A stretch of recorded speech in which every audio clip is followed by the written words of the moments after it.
avez coécrit un livre sur les musulmans en Suisse, et vous avez inventé un mot, sheepology, ou moutonologie, qui est un mot inspiré d'une célèbre affiche de l'extrême droite suisse avec un mouton noir dessus, et qui est un mot qui, pour Noémie Michel, problématise ce qu'on appelle le racisme sans race et le racisme dans ce pays colonial sans colonie qu'est la Suisse. À vous la parole. Merci. Il y a deux aspects que je voudrais vraiment relever et commenter. Oui, la Suisse a été impliquée, des acteurs suisses individuels et collectifs ont été impliqués dans les entreprises liées à la traite négrière, à l'esclavage et au colonialisme. Et de ce fait, il y a des images, des récits, un imaginaire qui a circulé par le biais de ces acteurs en retour sur le territoire suisse. Il y a des sources historiques qui remontent au XVIIIe, XIXe siècle qui montrent qu'il y a eu des Noirs qui sont arrivés très tôt en Suisse, notamment parce que certains Suisses participaient à la traite négrière et à l'esclavage et ont ramené des esclaves. Il y a eu tout un débat juridique autour de est-ce qu'on devait donner la citoyenneté suisse à ces personnes. Dans le canton de Vaud, à un moment donné, on débat de est-ce qu'on donne la citoyenneté à une femme qui s'appelle Pauline Buisson et à son fils, et on lui refuse la citoyenneté parce qu'il est noir. Et le motif qui est évoqué, c'est oui, les Noirs ont une sexualité débridée, ils vont polluer notre nation.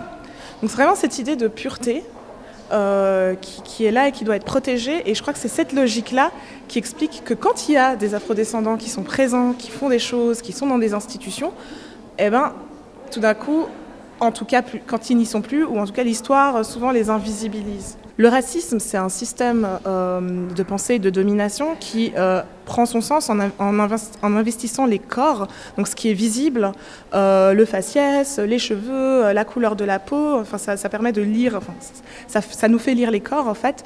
Et du coup, il y a, dans cette grammaire raciale, il y a des nuances en fonction des groupes. Donc il y a un racisme à l'égard des personnes noires, on parle aujourd'hui aussi d'un racisme à l'égard des musulmans.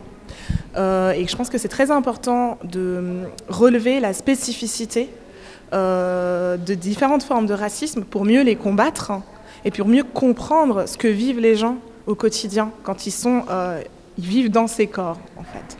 Et justement, je voudrais parler de la force des images et des imaginaires. Donc, dans ce film, on voit à quel point les images, les récits, les imaginaires raciaux ont un impact sur la possibilité pour Baldwin d'exister en tant qu'humain dans sa société.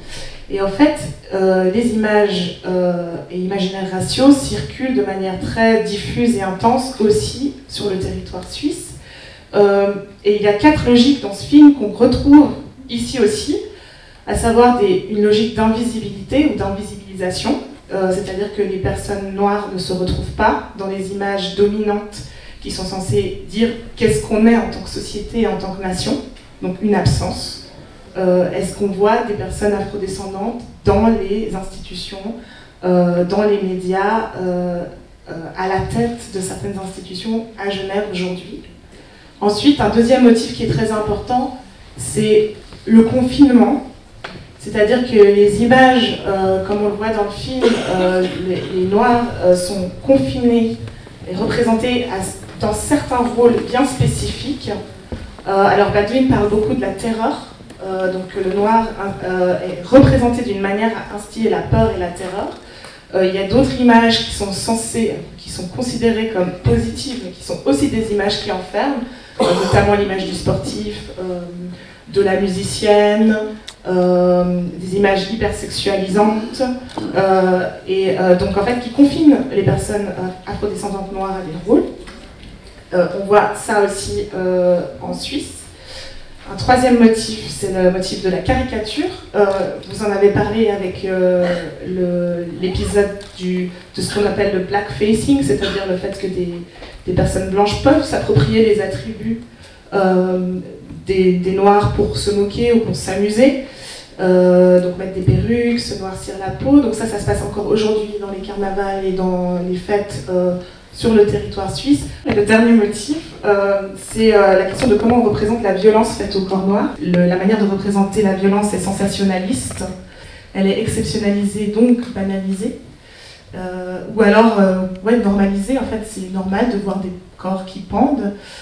Avoir un corps noir, afrodescendant, et vivre dans un environnement où il y a des images tels qui circulent, ça a un impact, en fait, au quotidien, sur comment est-ce qu'on peut considérer avoir une place dans une société. Et puis, une autre conséquence aussi de ces images, c'est qu'elles continuent à entretenir l'idée que la Suisse est une nation qui se dit et se pense en tant que nation blanche. Et qu'est-ce que ça dit sur la place des citoyens, des résidents, des personnes qui sont sur ce territoire et qui ne sont pas blanches? C'est important de s'intéresser à qui produit du racisme, mais le racisme c'est quand même quelque chose de très institutionnel, qui ne doit pas forcément avoir une instance, un agent qui intentionnellement veut être méchant et produire du racisme. C'est vraiment un système et un ensemble d'images, de discours, de pratiques qui ensemble viennent exclure certaines personnes. Moi ce qui m'intéresse, c'est pas forcément de désigner qui est coupable, c'est comme le dit James Baldwin dans le film, de réfléchir à comment en tant que collectivité on prend une responsabilité par rapport à des formes violentes, des formes d'exclusion qui persistent dans notre société. Je suis au travail,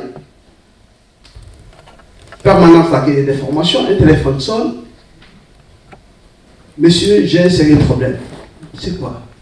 Je suis au travail, je viens d'être appelé par l'école. Mon enfant et un groupe a été exclu. Ils ne vont plus au programme qui a été établi. Je dis pourquoi? J'ai appelé la directrice et la directrice dit oui, ils sont exclus. Je dis mais pourquoi? Parce que ce sont les étrangers qui pourrissent cette école. À Genève? Oui. Oui, alors, il faut toujours faire la distinction entre ce qu'on rencontre en cours de route et que spontanément, on peut dire, mais je balance, ça ne me préoccupe pas, et le fait palpable qui peuvent avoir une violence dans des espaces régaliens, c'est-à-dire les espaces de l'État qui doit protéger le faible, parce que la Constitution nous parle de l'égalité aux Français de monde. Et le drame, c'est qu'aujourd'hui, avec la banalisation des discours politiques, c'est qu'il y a des représentations qui autrefois étaient bannies, commencent à être justifiées. Et c'est là où réside le danger. Ce n'est pas uniquement un problème entre le blanc et le noir. C'est un problème basé sur le mode de communication, sur des représentations qui ne relèvent d'aucune réalité, hein, qui ne sont pas vraies. Et comment on les tourne pour monter les uns et les autres.